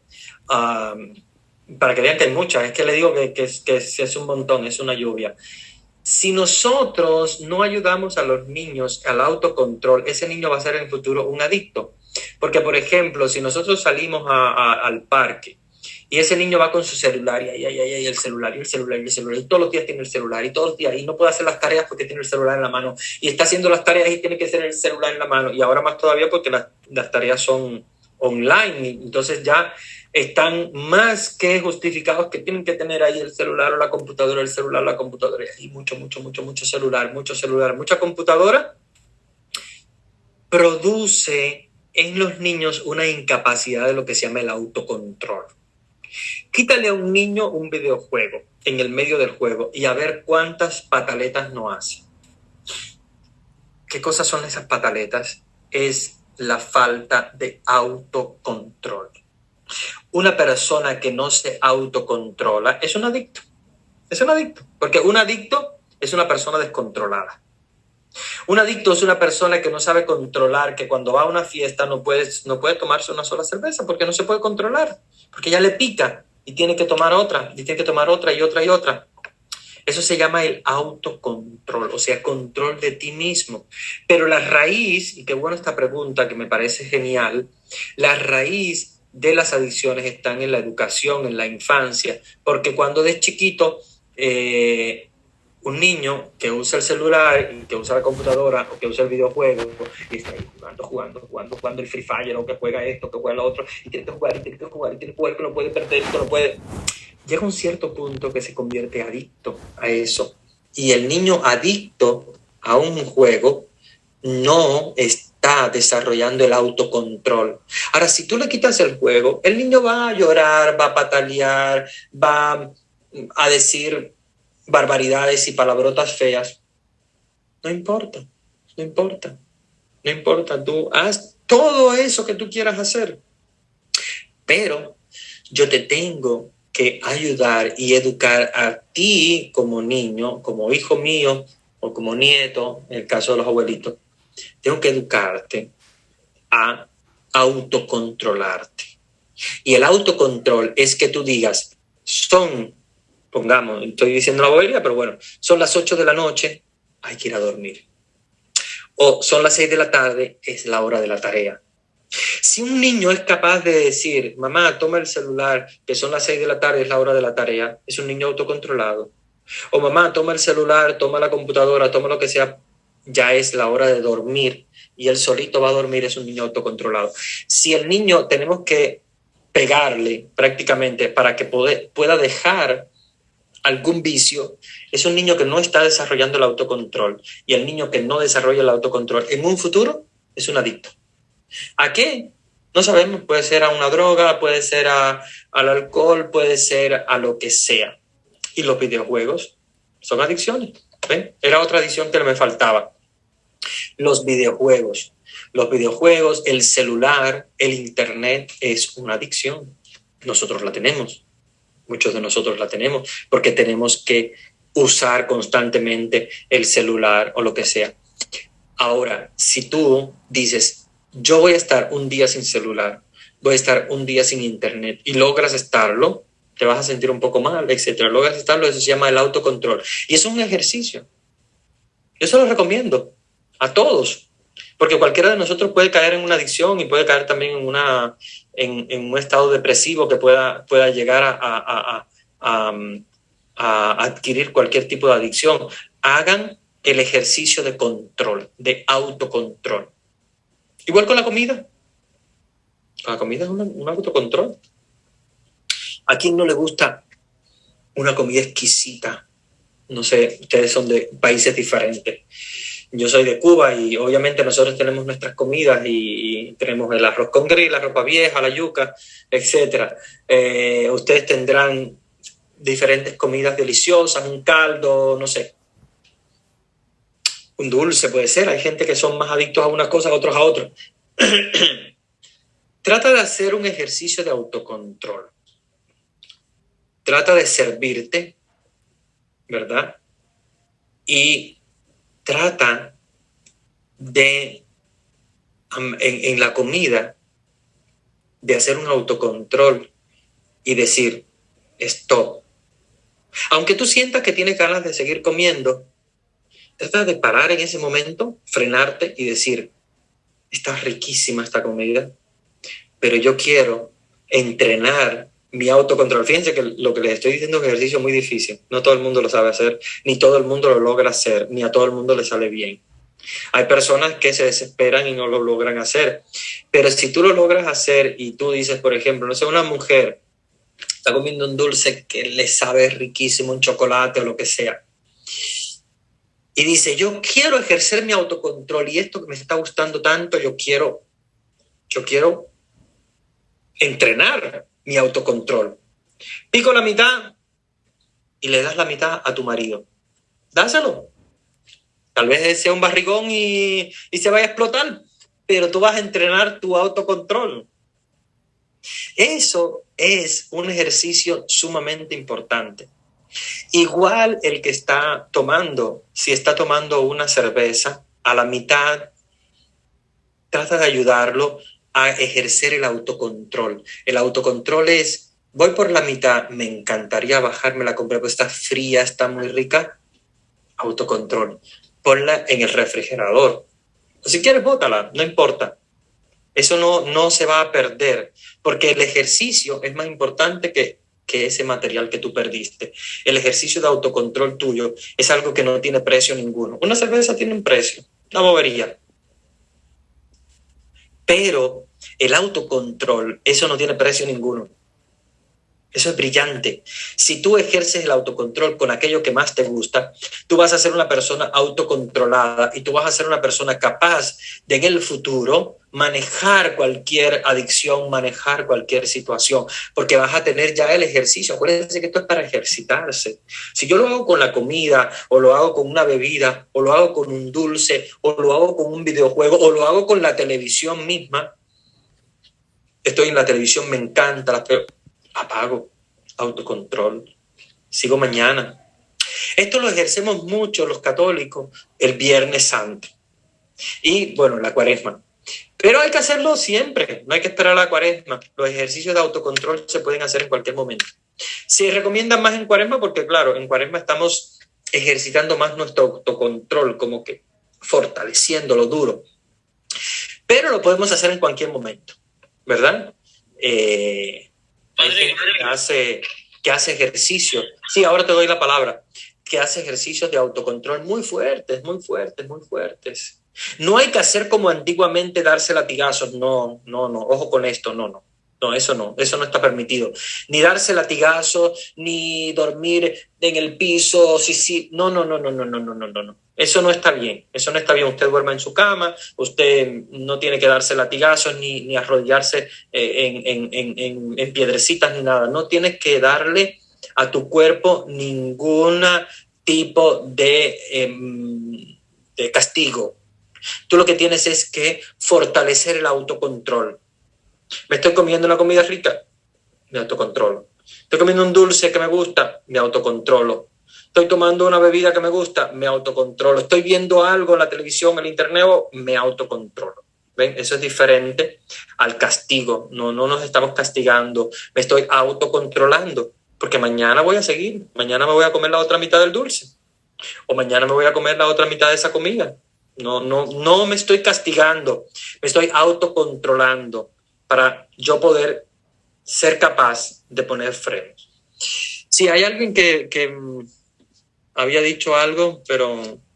Sí, padre, yo Marcelo de Argentina. Sí. Yo creo que un poco también la raíz de todos los males de las adicciones son quienes la propagan, digamos. Tanto la propaganda por el alcohol, la propaganda por las mujeres, la propaganda que estamos caídos, incluso somos católicos los que hacemos eso. El narcotráfico, los políticos que aceptan el narcotráfico. Claro. Todo lo que está aceptando eso no es solamente la casa de una persona, sino todo lo que está generando eso, la demanda para la oferta y la demanda, ¿no es cierto? Y esto claro. Yo lo veo en una forma por la desevangelización que tuvimos. La iglesia, yo siempre considero que se ha replegado, ha dejado de predicar el evangelio de Cristo y por eso está causando todo este inconveniente. Fíjese, Oseas 4:1 y siguiente, si lo leemos, lamentablemente nos dice que el pueblo perece por ignorancia. Y la ignorancia que estamos teniendo el pueblo católico es tremenda. Y lamentablemente el pleito que dice que tiene Dios es con los sacerdotes, ¿no es cierto? Porque somos el sacerdote depósito de la fe, la iglesia depósito de la fe. Por lo tanto, tendría que haber cuidado el rebaño como correspondía. Y claro, todo ese alejamiento, o por irnos para un lado, para el otro, por predicar cosas que no son de Dios, hemos caído todos hemos caído en la desgracia. Entonces yo creo que hay que volver a una reevangelización para que toda esa desgracia de los males, las adicciones, todo, se vayan. Yo estoy en un grupo de la cual estoy participando poco, digamos, que es Betania, acá en Chaco, que es un grupo de adicciones, y lo que lo saca al chico de la adicción, le garantizo, es el Evangelio, es la palabra de Dios, es que el joven se convierta realmente a Dios. Eso lo saca de la desgracia, de la adicción, hace venir a la familia a Dios. A veces Dios, lamentablemente, no le podemos culpar a Él de nuestras cosas, pero de un mal puede sacar un bien. De ese chico que se volvió adicto, la familia entera puede volver a la iglesia. ¿Por qué? Porque busca que sea un apoyo en algún lado. También eso puede acontecer y de hecho lo he visto que ha acontecido. Pero nosotros, si no salimos a predicar al político, al narcotraficante, al que está en la venta de la medicina, si la iglesia no predica el Evangelio de Cristo, nos va a pasar lo que nos está pasando hoy. Todo contra la iglesia católica. Y el diablo sabe dónde ataca. El diablo sabe claramente dónde ataca. Hoy tenemos la contra del feminismo, tenemos la contra del alcoholismo, tenemos la contra de la drogadicción, tenemos la contra de homosexualidades, tenemos la contra de las guerras. Todo cae el cristiano católico. Y algunos cristianos también. Sí, Marcelo, lo que decías es muy válido y realmente una de las influencias más fuertes que tiene la adicción en la actualidad es la sociedad, y obviamente la sociedad que nos rodea está muy marcada precisamente por la propuesta. Ya vemos que encendemos la televisión y ahí mismo viene el bombardeo constante sobre la adicción, pero yo vuelvo de nuevo a lo de la familia porque me parece el punto más fundamental. La sociedad podemos evangelizarla y lo que tú dices está muy bien, y obviamente es tarea de la iglesia evangelizar la sociedad, evangelizar los políticos, pero el primer punto es evangelizar la familia. ¿Por qué? Porque una familia que logra estar bien evangelizada, una familia que logra proteger bien a sus hijos, puede haber lo que haya alrededor, cualquier cosa. Puede ser que el chico se junta con malas compañías, puede ser que en la televisión le presenten lo que le presenten, va a estar protegido porque su familia está evangelizada y su familia le ha dado esa protección necesaria. Y una pregunta interesante que veo ahora en el chat, y me parece que por ahí va la cosa, es importante, es sobre ¿podrían ser heredadas o aprendidas las adicciones? Hay unos estudios interesantes donde hay, acuérdense que hay mitad de nuestro carácter que es heredado y mitad que es aprendido, porque el temperamento, ustedes saben que está, la personalidad está compuesta por el temperamento y el carácter, lo cual mitad es aprendido, mitad obviamente es un código genético, que todavía hay mucho que descubrir por allí, pero sí puede, obviamente, un cerebro de un adicto, sí que puede, obviamente, ser heredado, algunas características del punto de vista hereditario, pero estamos más que convencidos que la parte aprendida es la parte más fuerte. ¿Por qué? Porque se han hecho incluso estudios con gemelos monovitelinos, que son gemelos del mismo sexo, que tienen el mismo embrión, prácticamente que son salen de la misma matriz, separados al nacer y sin embargo tienen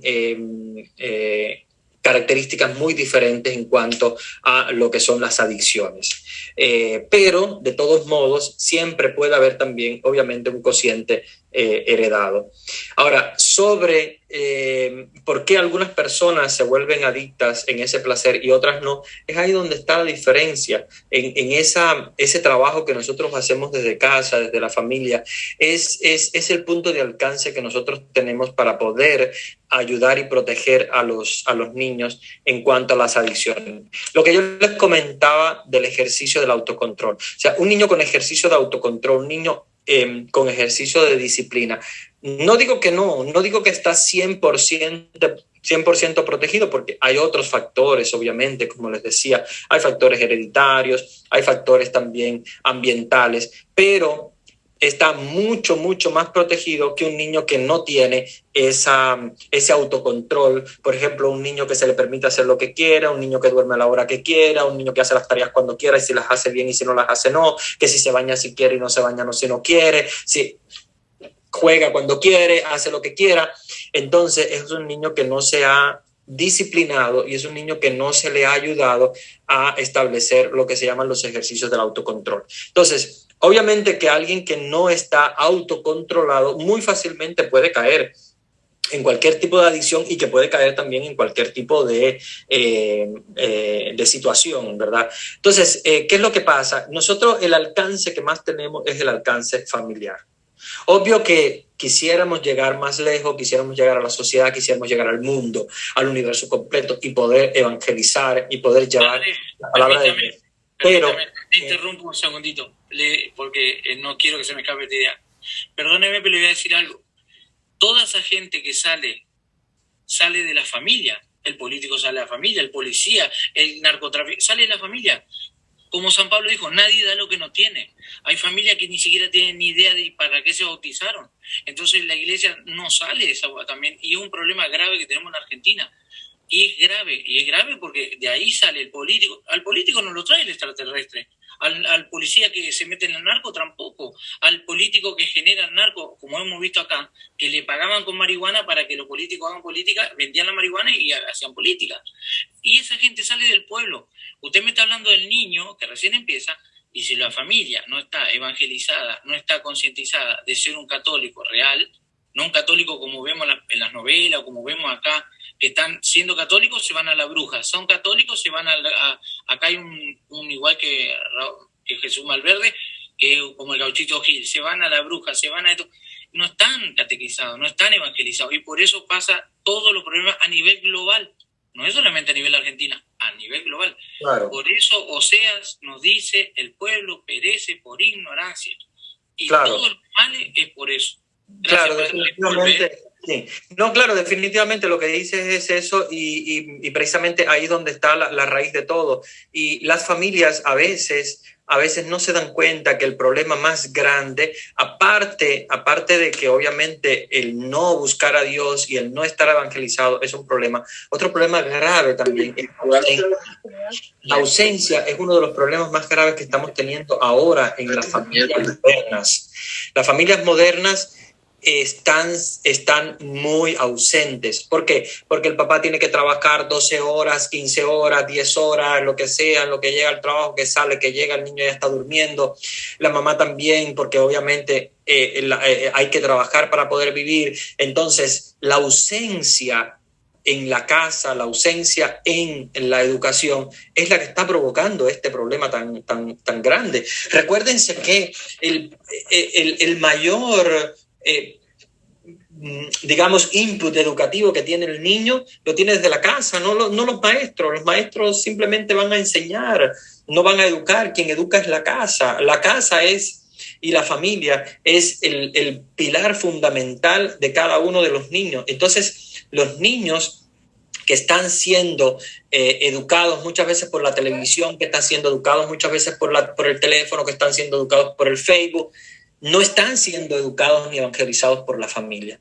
Entonces es muy importante, y en el chat me decía que en Guatemala las adicciones venían de la desintegración familiar. Claro, porque una familia que se desintegra, una familia donde hay divorcio, una familia donde no hay una composición familiar que pueda dar una estabilidad a ese niño o a esa niña, pues obviamente el niño y la niña van a estar pobrecitos, abiertos y gobernados al final por lo que diga las redes sociales, la comunicación, por lo que diga el amiguito o el teléfono o lo que sea.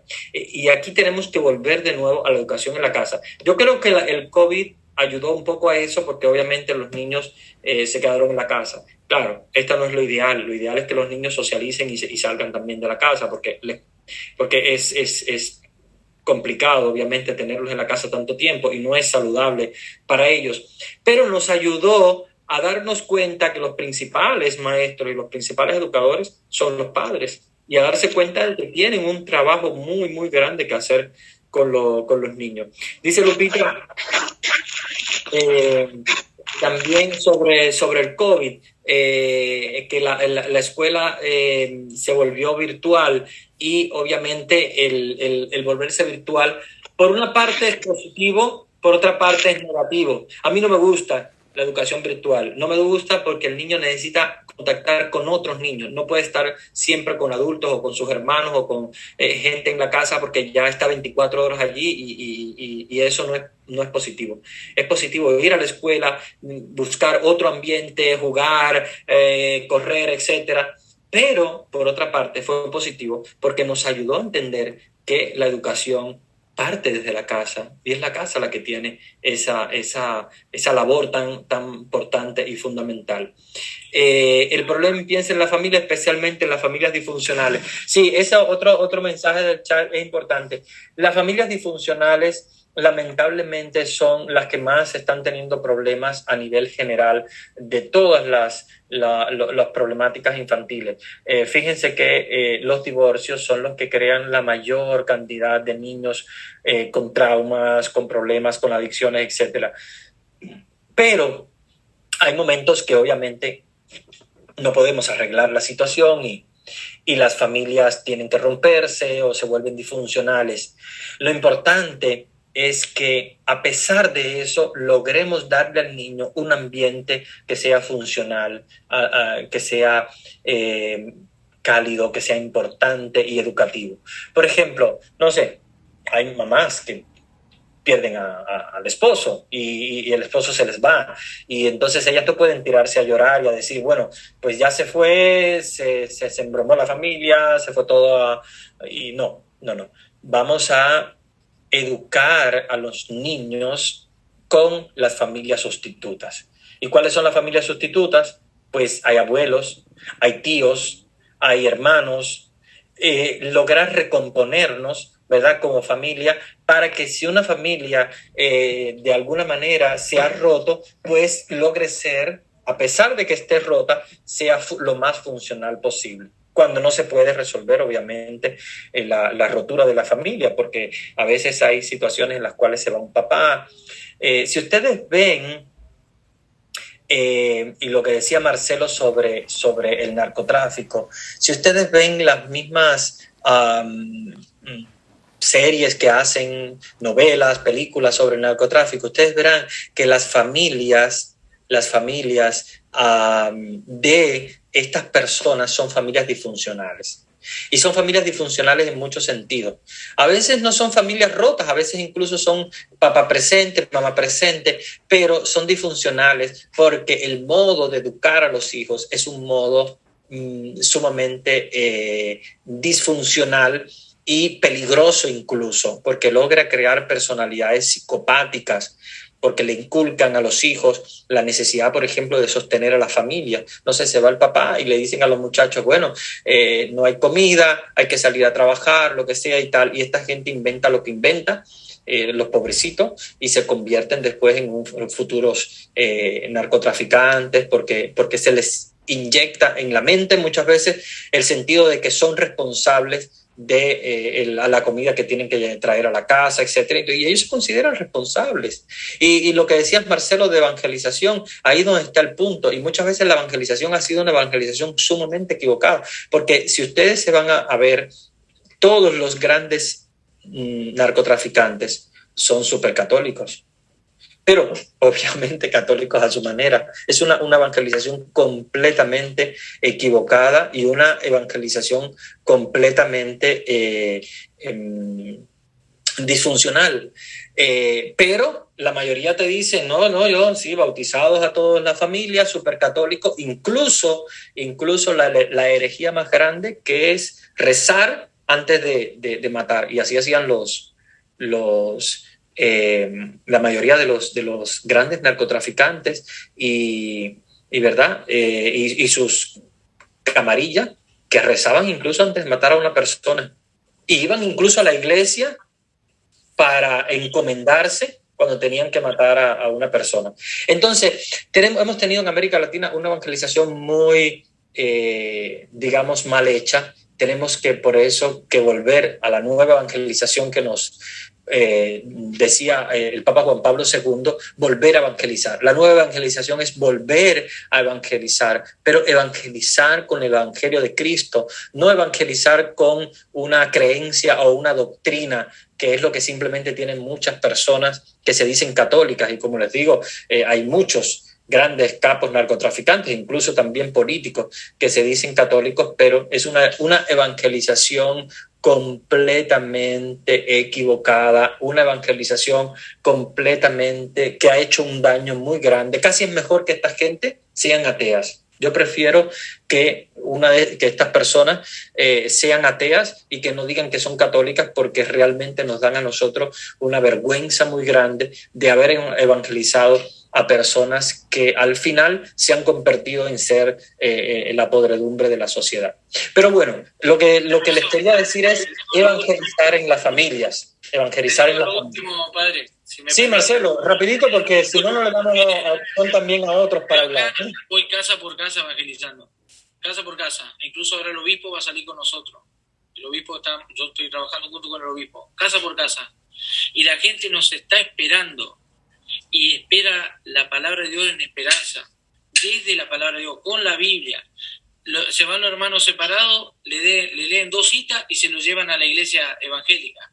Y nosotros estamos todavía pensando qué vamos a hacer. Mientras los hijos del reino duermen, los hijos del mal avanzan y siguen evangelizando. No por los hermanos separados, no digo por ellos, sino por todo lo del mal que estamos viendo. Por eso, padre, lo último le digo, tenemos que prepararnos, instruirnos y ir casa por casa a buscar a nuestro hermano. Gracias, padre. Disculpe la molestia. Muy bien. Quería darle la posibilidad también a otros si quieren intervenir. ¿Alguien más puede abrir su micrófono?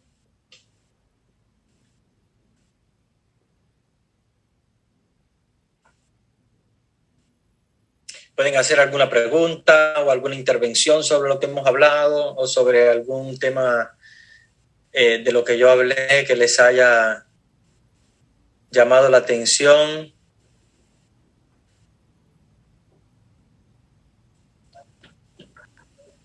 Sí, padre, buenas noches. Buenas noches.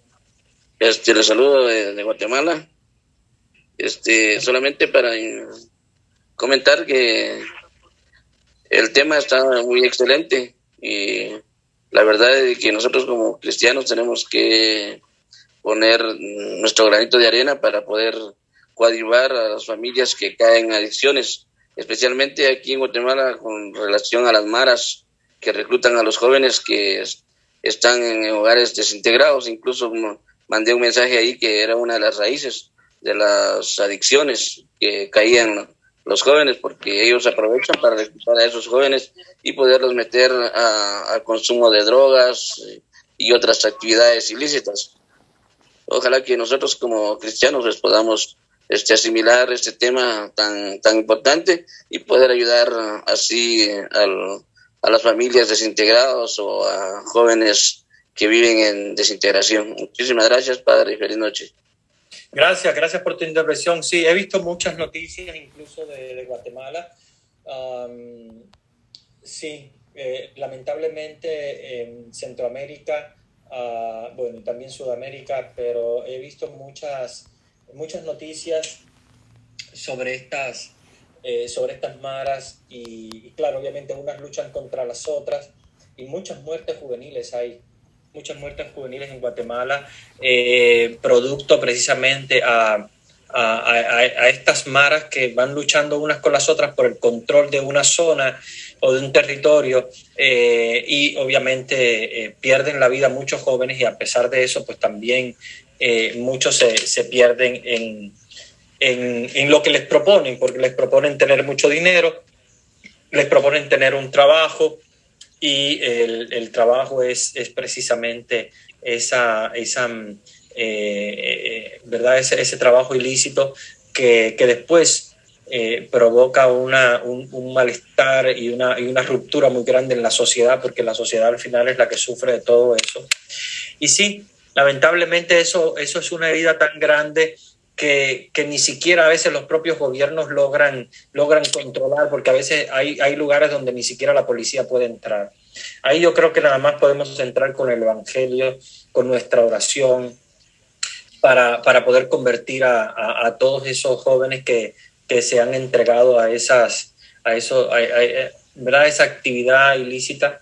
Pero sí, a mí me da mucha pena cuando veo esas noticias que son bien fuertes en algunos lugares de Guatemala, en México también, y en América Central, ¿verdad? Que América Central está muy golpeada por la pobreza. Muchos por la pobreza tienen que irse o eligen irse, porque no es que tengan que irse, hay muchas otras opciones. Pero sí, así es, padre, perdone que lo interrumpa. Viera que yo tuve la oportunidad de trabajar en el departamento del Quiché. Sí. Ahí hay un lugar donde llaman el Triángulo Isil, y ahí hay mucha extrema pobreza.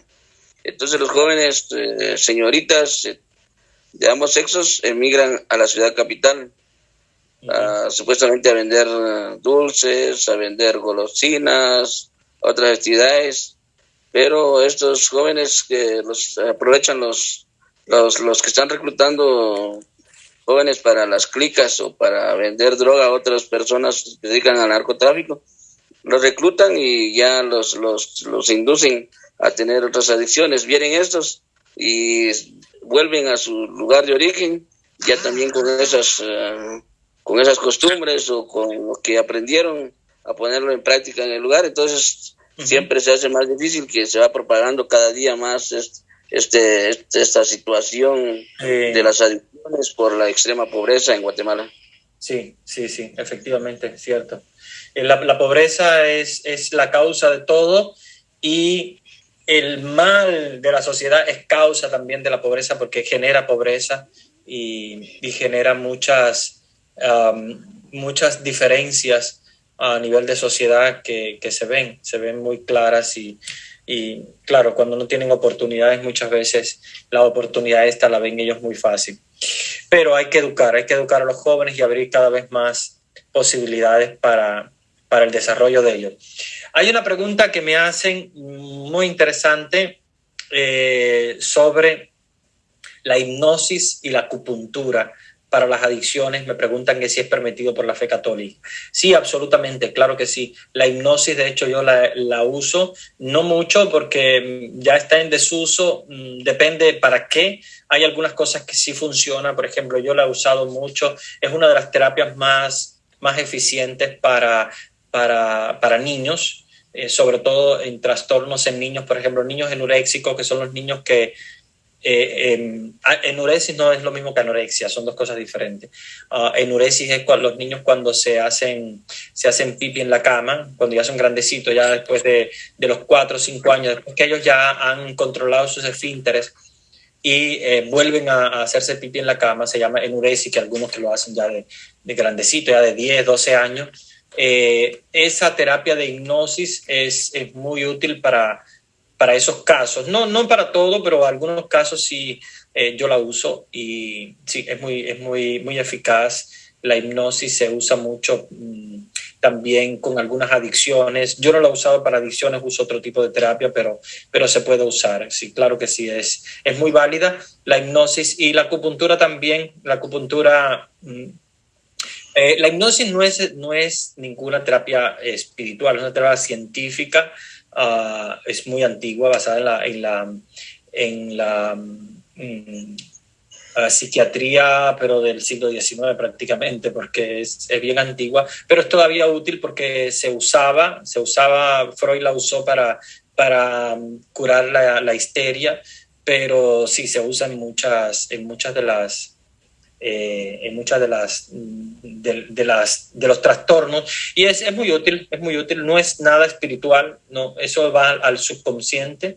La hipnosis es adormentar el consciente de la persona para poder descubrir en el subconsciente qué es lo que está provocando esa situación, y sí funciona bien. No siempre es muy buena, ya les digo, vuelvo y repito, la hipnosis no se puede con todas las personas ni con todas las patologías, solamente con algunas que son más eficaces la hipnosis, y también en algunas personas, no todas las personas se pueden hipnotizar, porque hay personas que tienen una incapacidad de poder concentrarse, y entonces la hipnosis no sale prácticamente.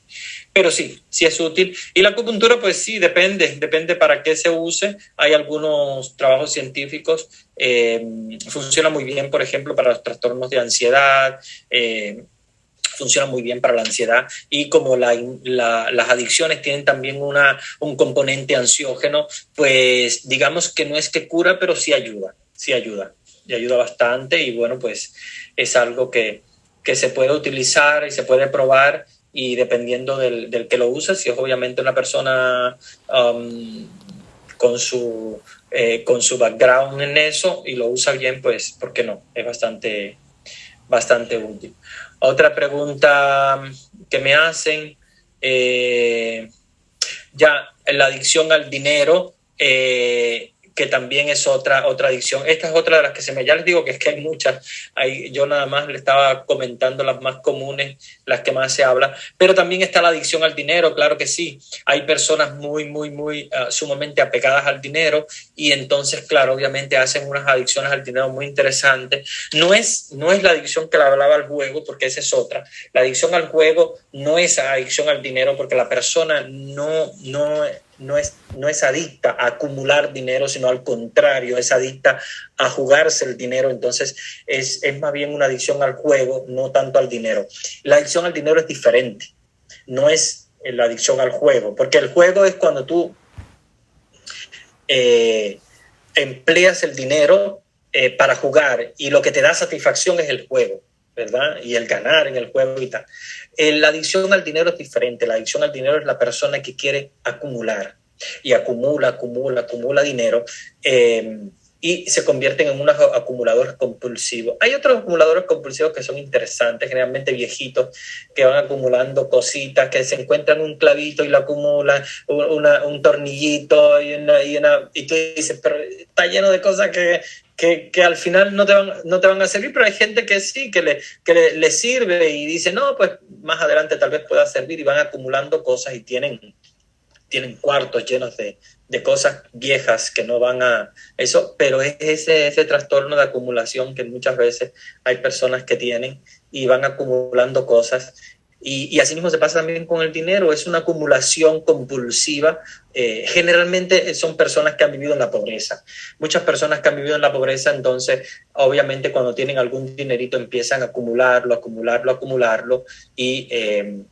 y entonces obviamente es eso. También está el otro extremo, que es el despilfarrar demasiado el dinero, y que obviamente también es otro tipo de adicción al dinero, cuando empiezan a comprar, y entonces se llega a la adicción a la compra compulsiva que les comentaba, y pierden todo su dinero porque tienen que estar gastándolo. Hay gente que llega el día del cobro y ya debe todo lo que cobró. Y es por eso, porque muchas veces, claro, hay gente que vive muy pobre, y obviamente porque ha tenido que pedir prestado por situaciones económicas, pero es porque lo necesita y para comer y tal. Pero hay otra gente que es porque necesita comprar, y compra lo que sea, aunque no le sirva, y lo dejan tirado en un rincón. Entonces, claro, esto también es otro tipo de adicción. Jesús lo decía. Jesús nos decía, es más fácil para un rico entrar en el reino de los cielos que a un camello pasar por el hueco de una aguja, porque precisamente el que es adicto al dinero es una persona muy apegada a lo material, y no logra nunca despegar esa parte material de nuestro cuerpo, de nuestra vida, para poder apegarse a la parte espiritual, a los bienes espirituales, a la parte espiritual. Y lamentablemente esto de la adicción al dinero, fíjense que se da en todas partes. Es algo que inclusive en nuestra Iglesia Católica hemos tenido problemas.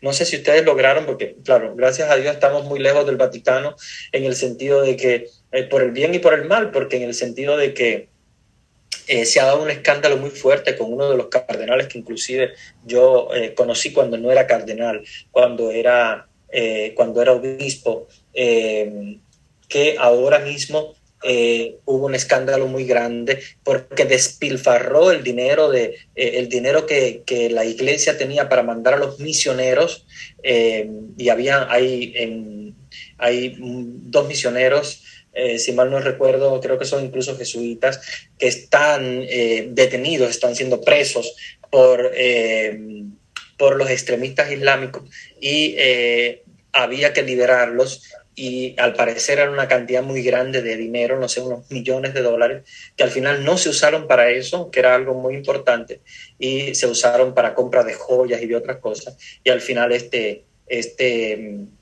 cardenal estuvo involucrado en esta situación, y el Papa Francisco, que ustedes saben que es completamente diferente, por eso es su nombre Francisco, y gracias a Dios que nos dio a Francisco para limpiar ese mal de la iglesia. El Papa Francisco le pidió personalmente a él que dejara todo, incluso lo llamó a su habitación el Papa Francisco y le dijo, el cardenal se llama Angelo Becciu, es un italiano, Angelo Becciu, le dijo, deja el anillo. Y él, santidad, ¿pero qué pasó? Deja el anillo, ya a partir de ahora no eres cardenal.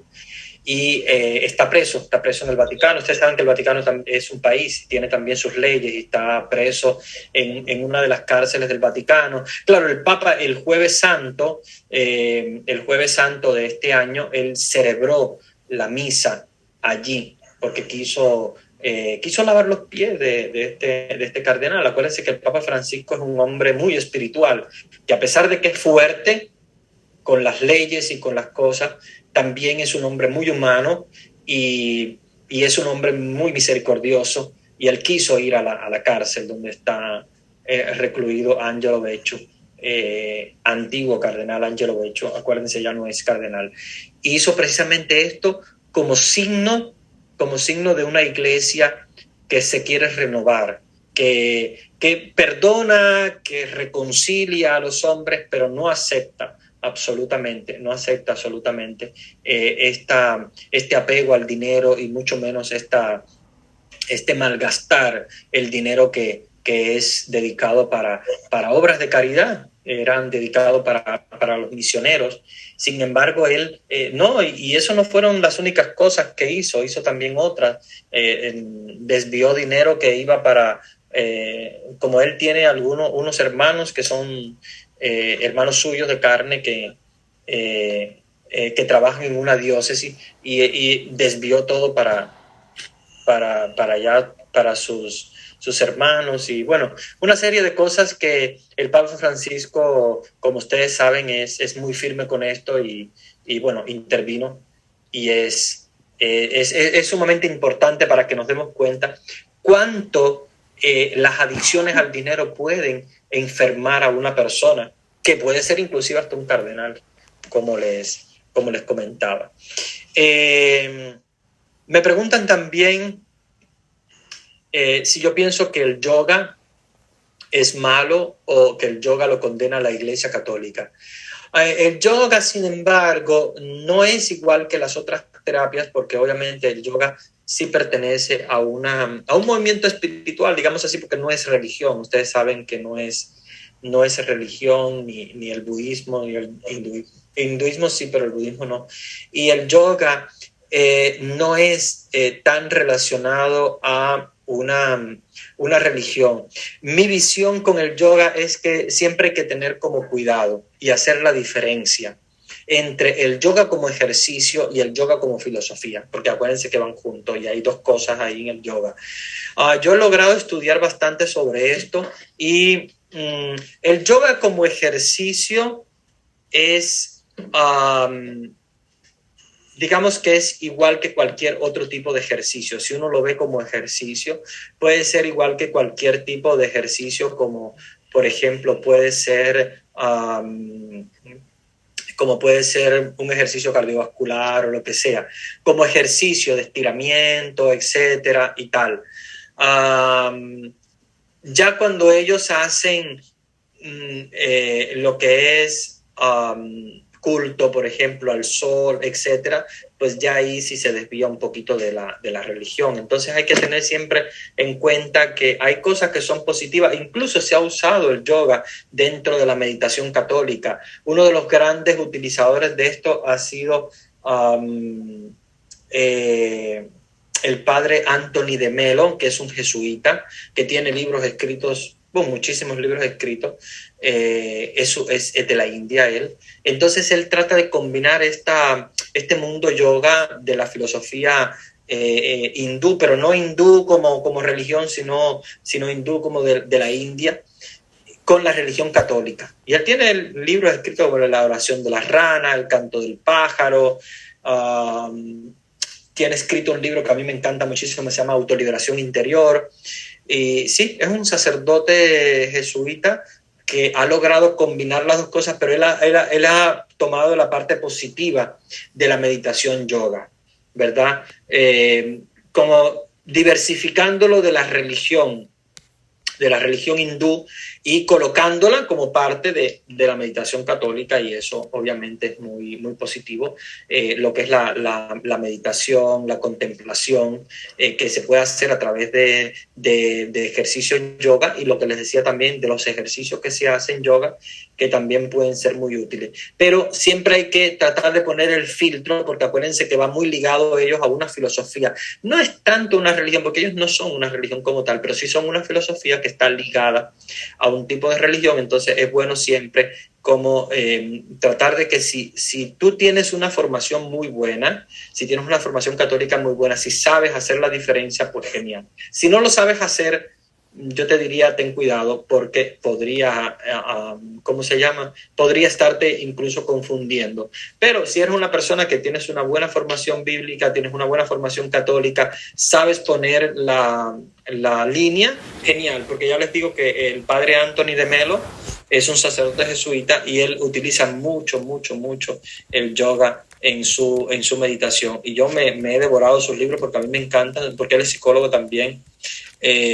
Sobre todo El canto del pájaro, La oración de la rana, y este libro que se llama Autoliberación Interior, que se los aconsejo a todos los que quieran leer un libro que tiene de psicología, que tiene de meditación, que tiene de religión, que tiene de todo. Autoliberación Interior del padre Anthony de Melo. Es genial, es sumamente importante. Yo no he visto un libro católico que supere a este, y es un libro ya viejito. Se puede encontrar en internet gratis. Ustedes lo pueden leer gratis en internet, lo ponen Autoliberación Interior, padre Anthony de Melo, y les va a salir todo el texto gratis. Es muy bueno. Hasta ahora no he visto un libro católico que tenga la altura de ese libro en cuanto a lo que es la combinación psicología, religión, meditación. Es un mundo oriental, es un mundo oriental porque es un mundo muy espiritual. A mí me gusta mucho el mundo oriental. Yo estudié en Roma con compañeros de la India, compañeros de Birmania, de Vietnam. Todos los orientales, pero especialmente los de la India, son sumamente espirituales, 1000 veces más que nosotros. Nosotros nos distraemos mucho, no tenemos casi capacidad de contemplación. Esta gente está horas y horas contemplando. Es una cosa inaudita, es una cosa nunca antes vista. A mí me encantaba mucho porque tuve mis compañeros de la India, eran muchos. Yo tenía muchos compañeros de la India, ellos eran casi mayoría porque de ahí están saliendo muchas vocaciones y son gente muy espirituales. Y ellos han logrado como adaptar su cultura, o sea, tomar esta parte de la cultura que es muy espiritual, la cultura oriental hindú, con la religión católica, y han hecho una mezcla muy interesante porque encaja muy bien con la espiritualidad oriental. Sobre todo, ustedes saben, los grandes monjes orientales, ¿no? San Benito de Nurcia, Antonio Abad, que eran los los monjes orientales, que tenían unas capacidades de contemplación y de oración muy, muy, muy grandes. Y es muy bueno, sí, claro que sí. Entonces, me dice Awareness del padre de Melo, ese no lo he leído, pero sí, él tiene muchos libros, muchos, y son muy buenos. Ya nos pasamos, tenemos que dar la bendición final. Ya nos pasamos de tiempo, yo ni me di cuenta, ya son pasadas las 10. Vamos a dar la bendición final porque ya en algunos países yo sé que es un poquito tardecito. Aquí en Miami son las 10 de la noche. Les voy a dar mi bendición para que vayan en paz con Dios a dormir. Es algo muy importante, ¿verdad? Que vayamos con Dios a la cama para que Él cuide y proteja nuestros sueños. Entonces, en el nombre del Padre, y del Hijo, y del Espíritu Santo. Amén. Bendícenos, Señor. Bendice todas estas familias aquí presentes. Bendice también a todas las personas que en el mundo padecen de algún tipo de adicción, para que ellos puedan hacer el camino de regreso a ti, y la única adicción que tengamos en nuestra vida sea buscar tu rostro, buscar tu palabra, evangelizar todos los corazones de aquellas personas que necesitan escuchar tu voz, que necesitan escuchar la voz del Espíritu en cada uno de ellos. Abre a cada uno de nosotros nuestra mente, abre las familias a la acción del Espíritu Santo, abre a cada uno de los miembros de las familias, especialmente las familias disfuncionales, las familias necesitadas, para que escuchen tu voz, para que puedan seguirte de corazón y que puedas reinar en cada uno de nosotros y de nuestras familias la única y definitiva adicción que debe ser buscar tu rostro, buscar tu palabra, buscar tu verdad. El Señor esté con ustedes. Y la bendición de Dios Todopoderoso, Padre, Hijo y Espíritu Santo, descienda sobre ustedes y permanezca para siempre. Amén.